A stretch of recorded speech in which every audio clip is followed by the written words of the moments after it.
마슈르 작가 코모토 하지메는 개그만화 무조코토를 보보보와 은혼에 빠져서 개그 코미디 작가라는 꿈을 갖게 되었다. 그러나 그의 허접한 실력으로 인해 결말은 매번 신통치 않게 끝을 맺게 되고 엎친 데 덮친 격으로 자신과 비슷한 또래의 굉장한 실력자를 마주하며 절망과 동시에 작가라는 꿈마저 포기하게 된다. 평범한 삶을 살기로 다짐한 코모토 하지메, 그는 40번의 낙방을 치른 뒤에야 겨우 작은 회사에 취직하게 되지만 너 한 번만 더 실수하면 책상 서랍 사이에 손가락 넣고 닫아버린다. 라는 상사의 협박에 지레 겁을 먹고 회사를 때려치우기로 결심하였다. 코모토는 2년 이내 만약 자신이 연재를 따내지 못한다면 만화가를 포기하겠다며 부모님을 필사적으로 설득시켰고, 이후 아르바이트를 병행하다 기적적으로 연재에 성공하게 되면서 마법 하나 쓰지 못하는 주인공 마슈가 마법 세계를 평정하는 판타지 개그 패러디 만화 마슈를 탄생시키게 된다. 판타지 개그 만화 마슈는 패러디 만화답게 세계관은 해리포터, 주인공의 괴력은 원펀맨, 마법 이름은 금색의 가슈, 작품의 후반부에 등장하는 대가의 문은 강철의 연금술사에 등장하는 진리의 문을 패러디하였다. 무식한 괴력의 소유자 마슈 반대대의 악력은 고릴라의 치악력과 비슷한 600kg이며 그는 이 무지막지한 악력을 이용하여 자신의 지팡이를 테니스 라켓과 양동이로 변형시킬 수 있다. 참고로 마슈가 평소에 착용하고 다니는 팔찌의 무게는 검은 코뿔소의 무게와 비슷한 1톤, 근육 트레이닝을 하며 사용하고 있는 바벨의 무게는 4.6톤. 초기 마슈의 모습은 작가가 두 번째로 그린 단편작의 주인공을 베이스로 디자인되어 있었으나 이딴 게 인기가 있을 리 없잖아.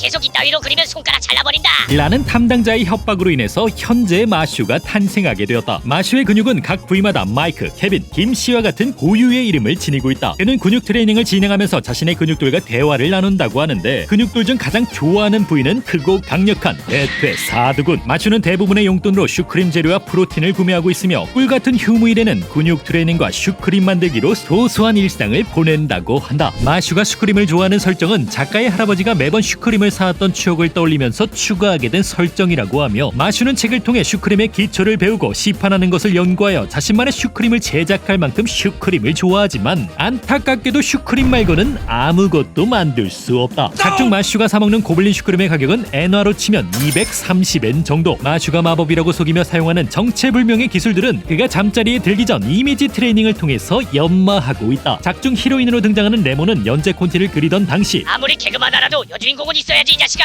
라는 담당자의 제안으로 인해서 등장하게 되었다. 참고로 작가는 여성 캐릭터를 단 한 번도 그려본 적이 없었기 때문에 담당자에게 그리기 싫다고 저항하였지만 손가락을 잘라버리겠다는 협박으로 인해서 어쩔 수 없이 레몬을 등장시킬 수밖에 없었다고. 마슈에게 광적으로 집착하는 레몬의 취미는 마슈 지켜보기이며 그녀가 만든 요리는 사람이 먹을 수 없다. 작중 유일하게 정상인 역할을 맡고 있는 핀 에임즈는 슈크림 성애자 시스콘 집착녀 나르시시즘에게 태클을 걸기 위해 탄생한 캐릭터로서 원래는 더 일찍 등장할 예정이었지만 어쩌다 보니 4화 만에 등장하게 되었다고. 항상 자신이 주인공이라고 떠들고 다니는 도트 베럿은 작가가 맨 처음에 그린 단편작의 주인공을 베이스로 그린 캐릭터였기 때문에 마슐에서도 주인공으로 등장할 예정이었지만 인기가 없을 것 같다는 담당자의 반대로 인해 조연으로 다운그레이드 되었다. 도트 베럿의 이상형은 자신이 좋아하게 된 사람이 이상형이라고 하며 그의 취미는 레몬과 사귀는 망상하기. 자신의 여동생을 광적으로 사랑하는 랜스 크라운은 소년 만화에 등장하는 미남형 라이벌 캐릭터를 생각하며 천재 전투광이라는 컨셉의 캐릭터였지만 캐릭터를 가다듬는 과정에서 무엇을 잘못 처먹었는지 시스콘이 되어버렸다. 랜스는 쉬는 시간마다 자신의 여동생 사진을 보며 여동생의 성대모사를 연습한다고 하며 만약 여동생에게 남자친구가 생긴다면 스스로 목숨을 끊을 것이라고 한다. 랜스는 평소 여동생 굿즈를 만들기 위해 학교 공방에 상주하고 있는데 그의 용돈은 대부분 굿즈 재료를 구매하는 데 사용되고 있다. 참고로 작가가 말하길 주요 캐릭터가 만약 현대인이라면 장래의 직업은 마슈는 슈크림 가게 사장, 랜스는 의사, 핀은 공무원, 레몬은 서점 사장, 도트는 인기 없는 드러머가 될 것이라고. 마슐의 세계관에서는 마법사의 마력량에 따라 얼굴에 문양이 새겨진다. 하나의 선이 그어진 1선 마법사는 마법계의 대부분을 차지하고 있으며 2선 마법사는 10만 명 중 단 한 명, 3선 마법사는 100만 명 중 단 한 명꼴로 나타나고 있다. 참고로 선을 지닌 마법사는 자신의 역량에 따라 두 번째 선이 발현될 수도 있지만 선이 없는 일반인이나 주인공 마슈는 마력이 아예 존재하지 않기 때문에 선이 생기는 일은 불가능하다고. 여담으로 마슈는 특수한 방법으로 얼굴에 선을 그린 것이기 때문에 아무리 세수를 하더라도 결코 지워지지 않는다. 마기아 루퍼스의 1인자 아벨 워커는 작가가 인형사를 너무나 내보내고 싶어서 등장시킨 캐릭터이며 그의 외모는 무적코털 보보보에 등장하는 기가라는 캐릭터를 참고하여 디자인되었다. 아벨 워커는 귀족 출신답게 평소 감정을 드러내지는 않지만 기쁜 일이 있을 때에는 평소보다 눈썹이 30도 정도 올라간다. 덧붙여 아벨은 채식주의자로서 방울토마토를 굉장히 좋아하며 그가 가지고 있는 인형을 칭찬하면 친밀감을 쌓을 수 있다. 아벨의 신복인 어비스 레이저는 여자에 대한 면역이 전혀 없기 때문에 자신의 팀원인 러브와 대화할 때 천장 구석구석을 살피면서 대화를 하고 있다. 참고로 어비스는 평소 자신의 방에서 이상한 음악과 주문을 외우며 아벨의 사진을 보고 예배를 드리고 있다고. 마슈를 보살피고 있는 레그로 반대되는 마슈를 마치 친자식처럼 생각하고 있지만 마슈는 그냥 할아버지처럼 생겨서 할아버지라고 부르는 것뿐 별다른 이유는 없다. 레그로 반대되는 매번 마슈가 부수고 다니는 문 때문에 굉장히 스트레스를 받고 있으나 목수일에 소질이 있는 마슈가 항상 고속으로 문을 고치고 있기 때문에 금전적인 피해는 없다고 한다. 마슈가 재학 중인 이스턴 마법학교에도 식당이라는 것이 존재하고 있다. 이곳의 간판 메뉴는 굉장히 뜨거운 셀러맨더 순살 튀김이라고 하며 작중 등장하는 만드라고라는 뿌리채소 맛, 3권에서 등장하는 농축액은 바카스 맛, 레몬이 만든 수제 쿠키는 겐지스강만큼 몸에 해롭다고. 마슈의 세계관에서는 1년에 한 번 학생들 중 가장 우수한 자를 뽑아서 신각자라는 칭호를 부여하게 되는데, 신각자라는 칭호를 얻게 된다면 시작의 지팡이와 10억의 조성금 그리고 귀족 계급으로 승격할 수 있는 기회까지 얻을 수 있다. 불사의 신장 레나토스 리블의 볼에 있는 흉터는 불사의 힘을 얻기 전에 생긴 흉터이기 때문에 절대로 사라지지 않는다. 용의 신장 아기토 타이론이 착용하고 있는 목줄은 자신을 벌하기 위해 착용한 아이템이라고 하는데, 아이러니하게도 그는 목줄을 최대한 꽉 조여 착용하는 것을 굉장히 선호한다. 참고로 아기토는 누군가에게 맞았을 때 화를 내기는커녕 기뻐하며 말수가 급격하게 많아진다고. 얼음의 신장 칠하라 헬스톤의 안대 안쪽에는 엄청난 비밀이 숨겨져 있지만 안대를 만지면 얼음에 절여지기 때문에 그녀의 비밀은 아직까지 베일에 쌓여있다. 모래의 신장 오토머들의 로브는 매직 테이프로 고정시킨 것이기 때문에 절대로 떨어지지 않는다고 하며, 그의 눈은 책을 너무나 많이 읽어서 나빠진 것이라고. 검의 신장 레이네임즈가 항상 소지하고 다니는 토끼무늬 손수건은 자신이 직접 만든 수제품으로 그의 집안에 있는 대부분의 가구들 또한 토끼무늬로 도배되어 있다. 참고로 레이네임즈는 똑같이 생긴 9마리의 토끼를 사육하고 있는데 토끼마다 개체 차이나 특징이 존재하기 때문에 오직 레인만이 구분할 수 있다고. 빛의 신장 라이오 그란츠가 평소 착용하고 다니는 스톨은 와이프에게 처음으로 선물 받은 아이템이라고 하며, 작가 비셜 신각자끼리 싸울 경우 가장 강한 캐릭터는 라이오 그란츠. 최종 보스 이노센트 제로의 아들 악마의 5 형제들은 전부 지아비를 쏙 빼닮아 굉장히 비정상적인 모습들을 보여준다. 멀끔한 외모를 지니고 있는 삼남 에피담은 광적으로 푸딩을 좋아하는데, 푸딩을 맛보면 모든 고민들이 싹 사라지고 흔들리는 푸딩을 바라보는 것만으로도 편안함을 느낀다고. 차남인 파미는 항상 짜증을 내는 나쁜 버릇을 지니고 있지만 불쌍하게도 그의 모자 안에는 단 한 개의 머리털도 존재하지 않는다. 참고로 파미는 에피담에게 매번 푸딩을 달라고 요청하지만 막상 받고 난 뒤에는 한 입도 먹지 않고 바로 쓰레기통에 갖다 버린다고. 장남인 두음은 지팡이의 힘으로 압도적인 신체 능력을 손에 넣게 되었지만 그 이후 단 한 번도 근육 트레이닝을 실천하지 않아서 마슈에게 두드려 맞고 패배하게 된다. 여담으로 마슈가 사용하는 지팡이는 마슈를 만날 때까지 그 누구도 사용하지 못해 바닥에만 묻혀 있었다고 하는데, 작가 또한 이 지팡이가 누구를 위해서 만들어졌는지는 알 수 없다고. 전설의 마법사 아담 잡스의 새 제자라는 포지션은 나루토에 등장하는 전설의 새 닌자를 패러디한 것이며, 그중 월버그 교장은 해리포터에 등장하는 알버스 덤블도어를 패러디하였다. 최종 보스 이노센트 제로는 인간은 천한 동물과 다를 게 없다라는 것을 깨닫고 탈선하여 마법계를 멸망시키려 했으나 최종화에서 자신의 아들인 마슈에게 패배하여 그의 나머지 아들들과 함께 감옥에 수감되어 무기징역을 선고받게 된다. 참고로 이노센트 제로의 본명은 시릴 마커스이며 그의 스승인 아담이 죽고 난 뒤 이노센트 제로라는 가명을 사용하게 되었다고.